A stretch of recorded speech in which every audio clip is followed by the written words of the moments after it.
پتہ یہ چلا کہ عمل کرنے پر عذاب تو آتا ہی ہے، نیت خراب ہو، ابھی عمل آپ نے کیا نہیں، نیت کی خرابی کے اوپر بھی عذاب آ جاتا ہے۔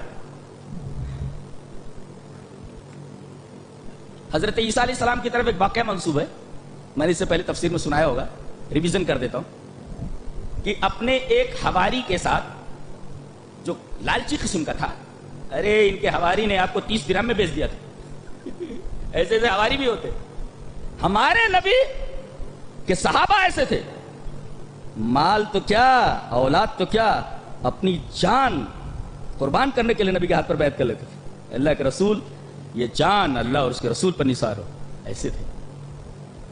عیسیٰ علیہ السلام کے ایک حواری نے عیسیٰ علیہ السلام کو 30 درہم میں بیچ دیا تھا، میں بتا دوں گا کہاں چھپے ہوئے ہیں۔ تو ایک حواری ایسا تھا لالچی قسم کا، اس کو لے کر کے چلے، 3 روٹیاں تھیں، ایک جگہ ٹھہرے، کہا کہ ایک روٹی تو کھا لے، ایک روٹی میں کھا لیتا ہوں، سامنے ندی ہے، سامنے کینل ایک بہہ رہی ہے، پانی پی لیں گے، اور ایک روٹی بچا لو، آدھی آدھی آگے کھا لیں گے۔ اس نے وہ دونوں روٹیاں کھا لی اور پانی پی لیا۔ اب جب حضرت عیسیٰ علیہ السلام اگلے پڑاؤ پر پہنچے تو کہا کہ وہ روٹی ذرا نکالو، آدھی آدھی کھا لیتے۔ کہا کہ حضرت اصل میں ایسا ہوا، وہ میں روٹی کھا ہی رہا تھا کہ ایک کتا آیا اور اس نے جھپٹ کر کے وہ روٹی اٹھا لی اور وہ ندی کی طرف چلا گیا، کتے نے کھا لیا۔ حضرت عیسیٰ علیہ السلام کو معلوم ہو گیا، اس لیے کہ اللہ تعالیٰ نے معجزہ عطا کیا تھا، تیسرے پارے میں معجزہ ہے، ما تاکلون و ما تدخرون، کیا کھاتے ہو اور کیا جمع کرتے ہو۔ انہوں نے دیکھ لیا اس کے پیٹ میں کیا ہے، روٹی اس کے پیٹ میں ہے، اللہ اکبر، یہ معجزہ تھا عیسیٰ علیہ السلام کا۔ کیا ما تاکلون و ما تدخرون، کیا کھاتے ہو اور کیا جمع، تمہاری تجوری میں کیا ہے، حضرت عیسیٰ بتا دیتے، تمہارے پیٹ میں کیا بتا دیتے، کیا کھائے ہو۔ اب ان سے چھپا رہا ہے، ان سے چھپا رہا ہے۔ حضرت عیسیٰ نے دیکھ لیا کہ اس کے پیٹ میں روٹی، سمجھ گئے کہ یہ بدتینت آدمی ہے، لالچی اور شہی قسم کا آدمی۔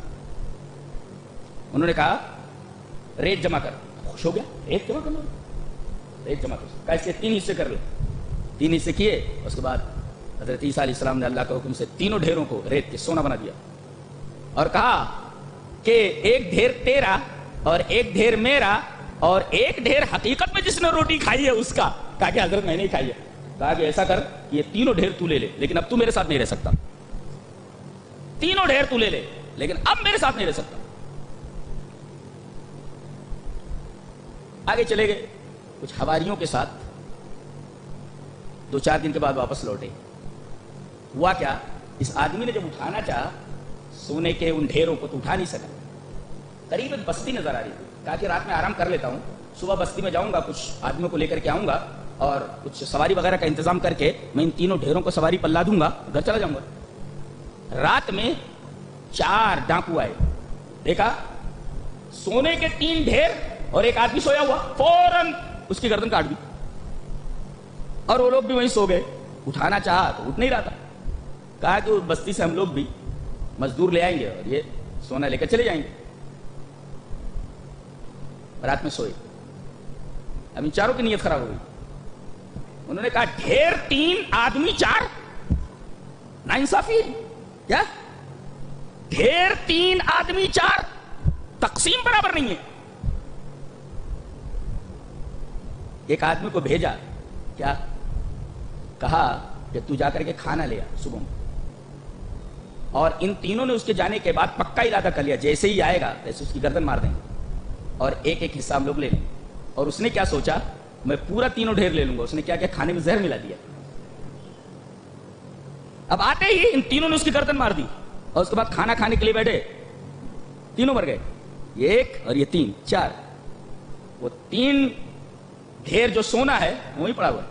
حضرت عیسیٰ علیہ السلام ادھر سے گزرے، دیکھا کہ 4 لاشیں ہیں اور وہ 3 ڈھیر سونا ہے۔ کہا بچو نیت کی خرابی سے، کہ نیت کی خرابی، نیت خراب کو تو تباہ کرتی ہی ہے، اس کی وجہ سے دوسرے لوگ بھی تباہ ہو جاتے ہیں۔ دیکھو کتنے لوگ مر گئے، ایک آدمی کی نیت خراب ہوئی اس کی وجہ سے کتنے لوگ مارے گئے، معلوم ہے آپ کو۔ تو ہمارے حکمرانوں کی نیت خراب ہو جائے تو اس کا اثر رعایا کے اوپر پڑتا ہے، رعایا پریشان ہو جاتی ہے۔ صاحب خانہ کی نیت خراب ہو تو گھر والے تکلیف میں پڑ جاتے ہیں۔